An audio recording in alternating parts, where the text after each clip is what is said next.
Good evening. Rioters should realise they could be shot at, a police review said today, if they put other people's lives at risk by setting fire to buildings. The report into the August riots in England said police could open fire as a last resort.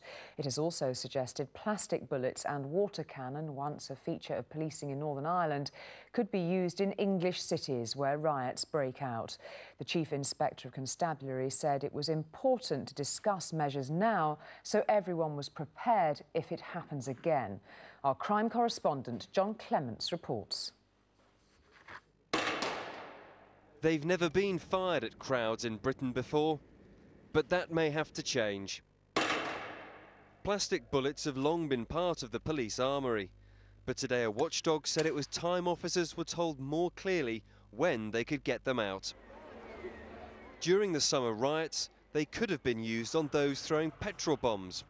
The watchdog said other harsher tactics may have been justified, including the use of live rounds on arsonists if they posed an immediate risk to the lives of others.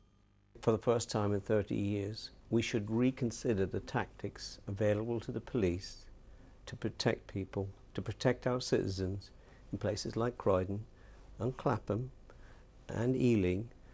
We should consider all the tactics they might apply. Plastic bullets have been used to tackle public disorder in Northern Ireland, but one former chief constable there remains sceptical about their use.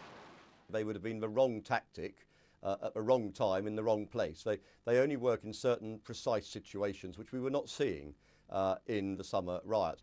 Hundreds of millions of pounds of damage was caused in London, Birmingham, Manchester and other cities.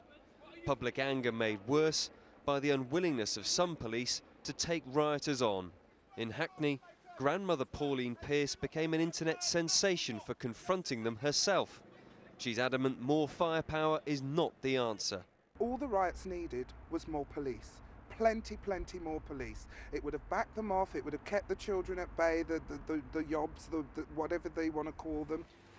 Water cannon may be another option, but MPs fear Britain's tradition of policing by consent would be at risk.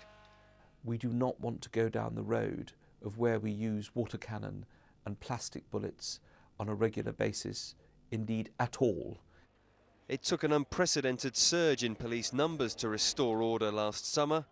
The question now is how far should police go to avoid losing control again? So, John, what is the likelihood of police adopting these tough tactics against rioters?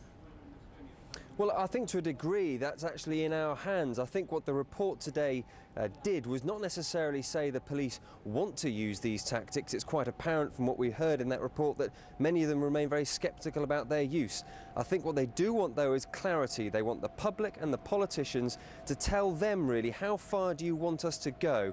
You have to remember that last summer's riots came on the back of sustained criticism of the Metropolitan Police in particular, who were accused at G20 of being too heavy-handed and then being too soft on students only 6 months before. I think what the police want to do is find out what we want them to do. John, thank you.